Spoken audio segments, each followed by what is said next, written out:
With you, Nolan, what did you see this week? Well, you know, last night out at Grosse Pointe War Memorial, I moderated a panel discussion on this new Ken Burns Vietnam War series that's going to start airing on Channel 56 on DPTV September 17th. It's a 10-part series, and there were a lot of veterans in the audience and a lot of others, you know, from that era. And you know, I grew up in that era. I was a teenager when or you know, senior in high school when the war ended, and it was sort of the central event of my life as a young person, and so many others. And it really was a very emotional experience, a very wrenching film, and very, very well done. And I mean, I heard the footage that's in there is just mind blowing. It's what we saw last night, if it's any indication. And an hour out of 17 is what we saw, and it is just fabulous. Were there any concerns from the veterans who were there talking to you about how it would be portrayed and things like that? You know, not so much. I mean, we got a pretty good feel for how it would be portrayed in this 1 hour preview. Right. And you know, it's very fair, and it tells the stories in a way I'd never heard it. So I mean, it spends a whole lot of time talking to the Vietnamese soldiers and their families and what they experience, and the similarities in the situations, American soldiers, Vietnamese soldiers, many of whom also didn't want to be pressed into battle, and their families.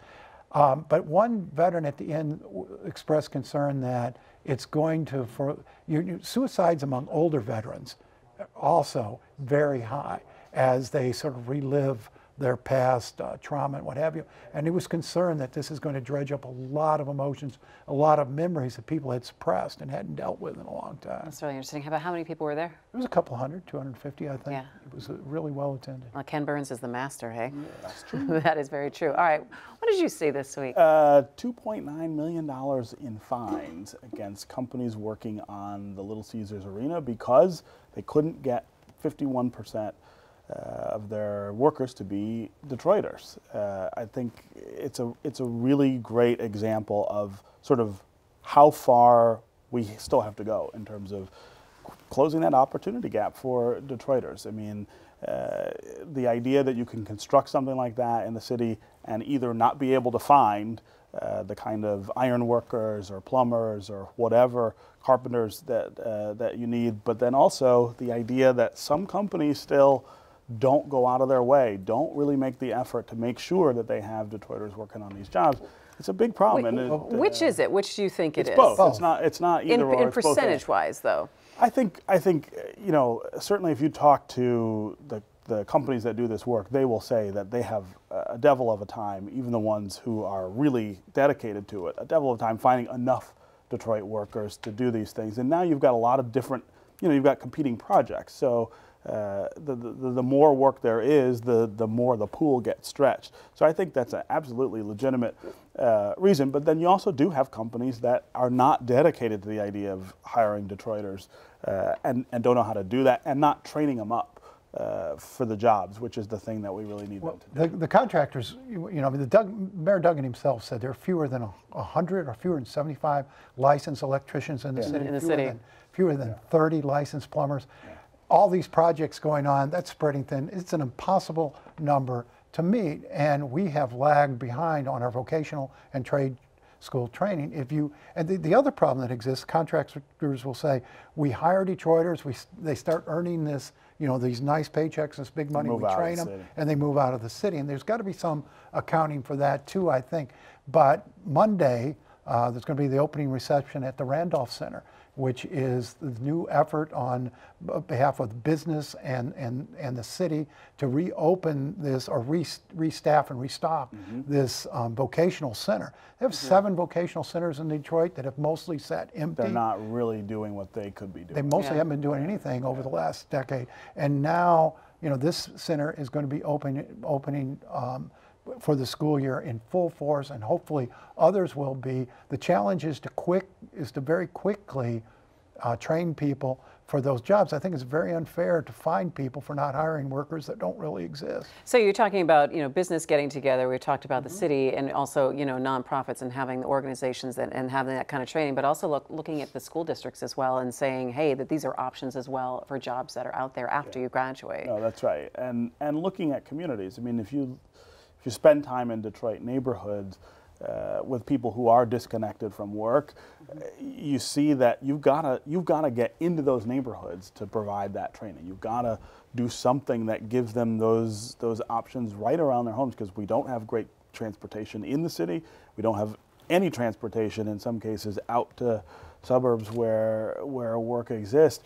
We've got to do better at building opportunities for people to learn to do these kind of jobs, so that when they come up, they're trained and ready to But go to work. one of the best folk training centers in this area, Macomb County Community College, does a wonderful job of training people for jobs that actually exist. But it is way the heck out there if you live in Detroit. If if we could get over our turf concerns and bring a piece of that college into the city to do the things it does out there, I think it would make a huge difference. Well, also, you're also talking about people who have to sacrifice maybe working to be able to take the time to do the training and pay for the training, and that can be prohibitive as well. Yeah, so but a lot of people have faced that over the years and have pushed through it. I think getting over the transportation issue is a big hurdle. All right, a headline that I saw this week that I couldn't believe, I had to rub my eyes 3 times, it says, Finley to get radio show. I was like, wait, what? I did a spit take. I spit my coffee out, and I said, woke wait. up in the middle of the night too. What? So Nolan is going to be on the radio every day. Every morning. Every morning. So give us the specs. What's happening here at this table? Where's my radio show, for heaven's sakes? You can have mine. All right? No, I don't want your radio show. I don't want yours either. You could do radio. You have to give up your singing career. Well, that would be no more Wednesday night karaoke. That's right. That'd be pretty tough for me. All right. So Nolan, tell us about. I'm going to be on 7 to 9 on 9:10 a.m. radio, just doing politics, policy talk. Whatever anybody wants to talk about, I'll be there. And it's not something I've done before, but have wanted to try, and I'm going to do it. What are your thoughts about that in terms of that you haven't done it before? And taking calls? Do you think it's all going to be people wanting to talk about Trump, or what are kind of your thoughts and fears? I've guest hosted enough shows to know that once you punch that button for the caller, it's a wild as you know, Steve, it's a wild card. Isn't there a 7-second delay? There's a little bit of delay. You're supposed to get some idea of what they want to say. I'm going to have to clean up my vocabulary, I'm sure, and keep my temper and all that stuff. But I hadn't done television until I did this, and look how well I did. Oh, look how well that turned out. I feel slightly responsible for this. Sorry. But what do you think, just the minute we have left, the role that talk radio, and you guys are now so engaged in it, plays in where we are right now? Yeah, so I love it. I mean, there's something really intimate about radio, both with guests and listeners, that TV, which I also love, doesn't give you. And I think you get more time, you get more space. I think you're able to get to these spaces where people can actually talk to each other and not scream at each other. And I'm big on my show about saying, you're not coming on here screaming at somebody or insulting somebody. It's a discussion and it's a debate, and that's really, I think, is really important right now. All right, last word, Nolan. Well, yeah, and I've told people, I'm a conservative, but this is not going to be what you think of when you think of conservative radio. I mean, it's not going to be that ranting, raving, shouting, screaming. We're going to bring in guests from all over the spectrum and have respectful conversations, I hope. All right, early risers, my 2 early risers here at the table. You guys can have the early rising. He's at 7. We'll look forward to it then. Right after Labor Day? Tuesday the 5th, September Good stuff. 5th. All right, well, finally tonight, we've heard a lot about tiny houses when people want to downsize and live simply at less than 400 square feet. But new tiny homes in Detroit are giving homeless and low-income people the chance at home ownership. Here's Jeffrey Brown from the PBS NewsHour. They may be tiny, but they have lofty goals, putting roofs over the heads of people who never dreamed they could own a home. The idea for Detroit's tiny home project was born in an unlikely place, the floor of an old warehouse. People couldn't imagine what 300 square foot would look like when we first started. I couldn't. So we came out and measured it out and taped it out, and then thought, well, where would I put the sofa and my bed, and is this enough room? And we decided it would be. And now it is. All right. So this is our one of the studios. Studio meaning there's no bedroom. Correct. Yeah. Reverend Faith Fowler is a pastor and community activist working to create jobs and provide homes for the city's most needy. Some have large front porches, some have decks or patios in the back.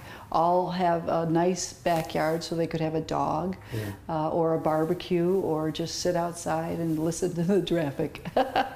Each of the 7 homes built so far has a kitchen, living room, washer, dryer, and bathroom. Several have separate bedrooms. Fowler's nonprofit Cass Community Social Services purchased 25 vacant lots from the city for $15,000. They're bright spots, literally, in a neighborhood with many vacant, crumbling houses next to one of Detroit's busy freeways. We wanted this to be a part of a larger neighborhood rather than being segregated or separated or isolated outside of a neighborhood. Yeah, because you drive around and much of this neighborhood is still very blighted, right? Often people are worried about gentrification. I'm not so concerned yet. Not an issue here, right? No. There hasn't been a new building in this neighborhood since 1974, and it was a garage. So you can imagine the excitement of seeing houses go up like a barn raising here as people are coming to watch and sometimes even offering to volunteer. A volunteer workforce built each home in about 5 weeks using donated goods and services. That kept the cost to around $40,000 to $50,000. The idea here is how to overcome something that many of us take for granted, how to buy your own home when you have few or no financial assets, and when the whole notion of owning a home seems impossible. For those living below the poverty line, and 40% of Detroit's residents do, Fowler says there are plenty of barriers to home ownership. They don't have enough money to get them through a crisis. So your car breaks down, or your hours get cut, or you get laid off, or somebody in your family gets sick. All of a sudden, you don't have enough financial security to get through it. And so all of a sudden, you're in a crisis that you may not recover from for years or decades to come. This gives people something that they own. Right. That they can have the pride of ownership, that they can have the dignity of using as a home even while they're renting, and ultimately something they can use as collateral if they have a crisis. The new inhabitants here will rent to own. They'll pay $1 a square foot in rent. They're also required to take monthly financial literacy classes and volunteer for the Neighborhood Watch.